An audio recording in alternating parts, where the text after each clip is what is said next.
Aetna and Humana. You remember yesterday they announced that huge $37 billion deal. Well, you know what? It's great for them, but really, I mean, is it going to mean more choices for us? Of course not. Less choices for American consumers. So I talked to both CEOs. I took them to task on this program yesterday morning, and now joining us is the author of Beating Obamacare, Betsy McCaughey. And Betsy, I've got a few clips for you, okay? I want to run a few, and I want to get your response to each. And we've got to talk about the main one. The idea that these guys said that the cost curve has been going down for 5 years. Check this out.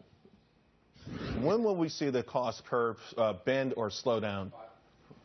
We've already started to see it over the last 5 years. Okay. And what we want to do is continue that. It's just unbelievable. Baloney. Yeah. Let me give you the facts. In 2009, healthcare spending increased 3.9%, lowest in 50 years. 2010, the same figure. The administration's own actuaries project that in this decade, under Obamacare, it will increase 6.1% a year, almost double the rate before Obamacare was passed. I mean, and that's significantly above inflation, significantly above wage growth, significantly above every sort of other economic metric that might even help the average consumer keep up. And when you listen to the weasel words from these two CEOs, they were saying, well, insurers take a fixed payment per patient.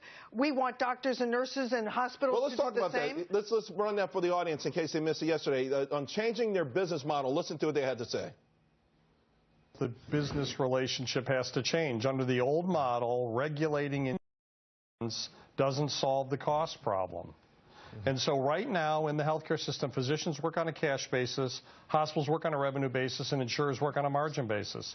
Until everybody's on a margin basis, which says when you do good things, margin appears, like it does in Medicare Advantage, fixed pricing. Nothing will change. No, one before you answer. Did you see the smile on the CEO from Humana? What a party line. They want to make your doctor into an insurance company. They want to shift the risk and still get paid, and your doctor has to accept a fixed payment and then provide whatever you need. Well, that destroys the trust between you and your doctor, because whatever your doctor prescribes for you, any x-rays, any other tests, any treatments come out of your own doctor's own pocket at the end of the year. It sets up that conflict of interest between the person you need to trust and you. Well, they also talked a lot about local competition, which really I was so confused about. And then there's also this partnership thing. So it's the last one. We got to roll this one, too. It's no longer about how much do I pay you for each service. I can't hear It's more about how do we create a partnership where you get rewarded for improving the health of the population, and we provide the backstop from a financing standpoint. All right.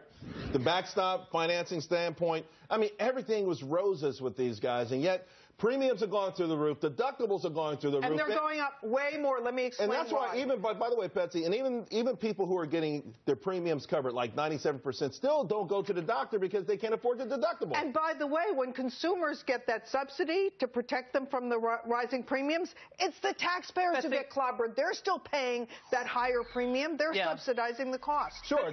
But the president came out with some advice. Here's his advice on a trip to Tennessee. He said that consumers should put pressure on state insurance regulators to scrutinize proposed rate increases, and that way the rate increases will come down, and the HHS secretary, you can shop for a better plan and a cheaper plan. The exchanges are up and running. So the message is you're on your own. That's fairyland. And the fact is, remember that every time you change plans, you have to change your doctors, because these plans offer a very limited selection of doctors. So what about the president's promise? If you like your doctor, you can keep your doctor. That's history. All we can say, Betsy, is we're glad that you carry this thing around, and we're glad you're the one in America who read that.